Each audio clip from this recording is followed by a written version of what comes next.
Meus amigos, nosso tema hoje é Jesus Cristo e pensei em focar em três aspectos. Primeiro, se Jesus tinha nacionalidade. Segundo, se ele tinha religião. E terceiro, se há alguma diferença entre o trabalho que ele apresentou e o que depois foi realizado pelos apóstolos. Muito bem, vamos ao primeiro item.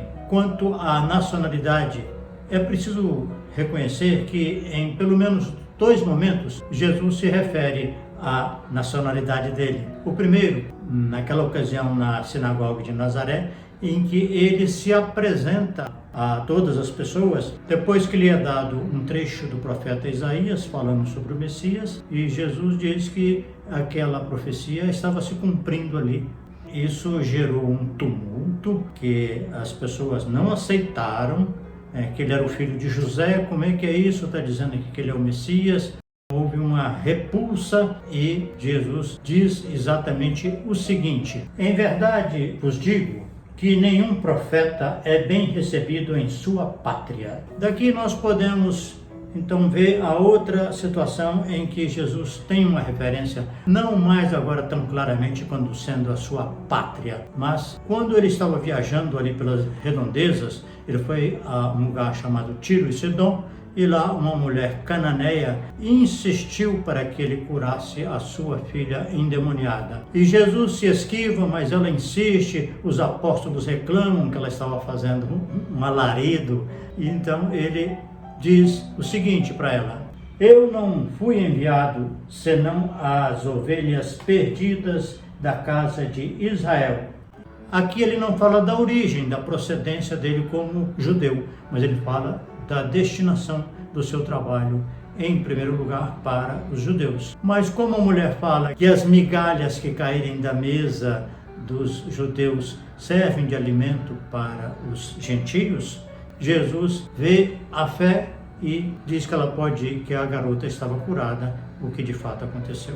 Nós temos aí dois detalhes a respeito de Jesus admitir a sua nacionalidade judia, mas as diferenças em relação ao comportamento padrão das pessoas é muito grande, e eu quero destacar alguns aspectos. O povo em geral seguia as instruções religiosas, porque eles viviam numa teocracia, que significa um governo comandado pelos religiosos. A questão geográfica era muito importante, e os judeus tinham um conflito com os samaritanos, porque eles se restringiram aos 5 primeiros livros do Antigo Testamento atribuídos a Moisés, e os judeus acrescentaram os profetas e outros livros históricos de sabedoria. Então eles não se falavam, e Jesus tem um momento em que ele se aproxima de uma mulher lá na Samaria, conversa com ela, o que já era uma coisa muito estranha, que um homem se dirigisse a uma mulher, ainda mais ele judeu e ela samaritana, mas foi uma conversa tão boa que ela chamou o pessoal da cidade, e Jesus acabou permanecendo 2 dias ali, ensinando e provavelmente fazendo alguma cura naquele local. Outro momento em que Jesus destaca o samaritano é naquela famosíssima parábola do bom samaritano, o que deve ter irritado de uma forma acentuada essa distinção nas qualidades do sujeito e atribuir a ele a procedência da Samaria. Então nós temos dois aspectos. O primeiro, que Jesus reconhece a sua origem, a sua cidadania como judeu. E o outro, que ele foge completamente aos padrões, às regras, às formalidades que foram estabelecidas, por exemplo, a respeito do sábado, que foi talvez o motivo mais frequente de atrito dos judeus para com Jesus Cristo. Você pode dizer se você concorda que ele tem uma nacionalidade ou então que ele não tem. Eu fico com as duas. Em algumas questões eu acho que ele assumiu a sua nacionalidade e que é importante isso para todos nós, termos estima, termos amor à pátria e gratidão por termos um país que nós podemos chamar de terra-mãe. E, ao mesmo tempo, em certas ocasiões, é possível transcender na busca de uma pátria mais alta, de uma pátria que, se possível, nos congregue a todos nós como irmãos, porque filhos de um mesmo Pai. O segundo aspecto para abordar com vocês é a parte que Jesus tinha ou não religião. Vamos ver a primeira definição. Religião é um sistema de doutrinas, crenças e práticas rituais próprias de um grupo social. O que são rituais? Rituais envolvem a existência de formalidades que são exigidas para que aquele ato seja válido. E vocês sabem que não só o meio religioso, mas muito também do judiciário está repleto de formalidades que precisam ser cumpridas, senão o processo pode ser rejeitado ou anulado.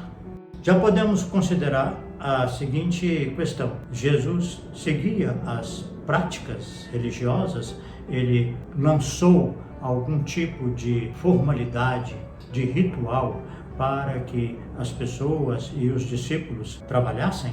Ou ele ficou à margem disso?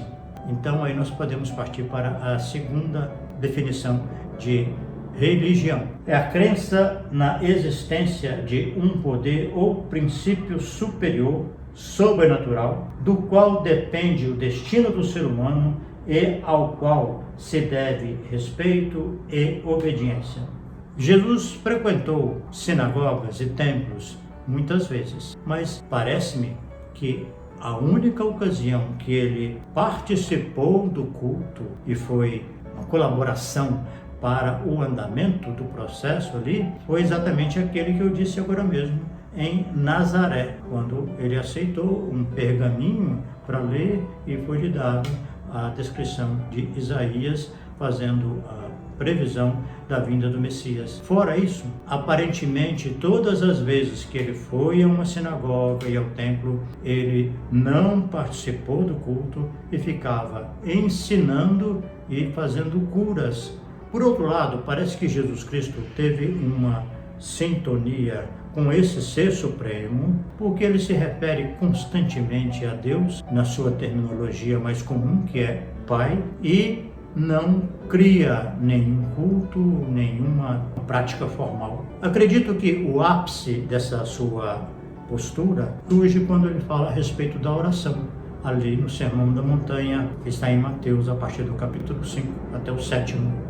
Ele diz então o seguinte: quando você quiser orar, entra no teu aposento, feche a porta e ore a Deus que está oculto, e ele te responderá. Ele diz mais ou menos nesses termos, que você não precisa de um local, nem de uma hora, ou de qualquer outra cerimônia para conversar com Deus. E você vai ser ouvido e Deus vai te responder, vai te recompensar publicamente naquele pedido que você fez de forma secreta. Isso mostra muita ênfase na liberdade. Os ensinos de Jesus estavam repletos desse estímulo para que você comungasse com Deus onde quer que você estivesse.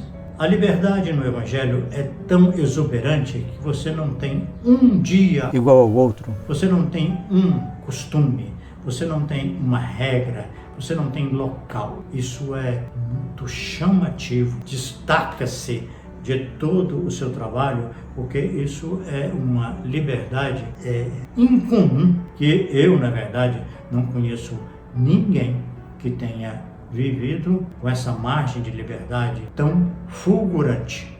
Daqui já temos a opção também de fazer uma análise de qual religiosidade Jesus tinha. Se era daquela primeira definição de práticas e rituais que têm formalidades, ou se ele exercia essa outra definição de religião, que é totalmente livre e de uma relação com o Ser Supremo de uma maneira totalmente íntima aqui no coração e na consciência do aprendiz, do discípulo, do ser humano.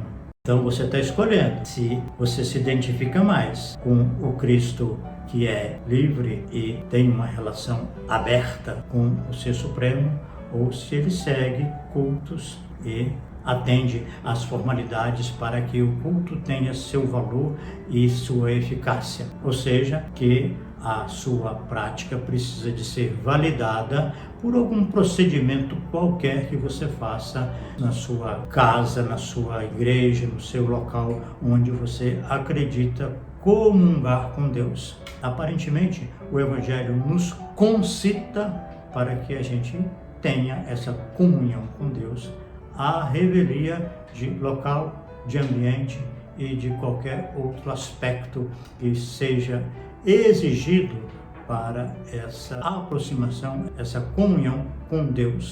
Este tema continua no próximo vídeo, Jesus Cristo 2.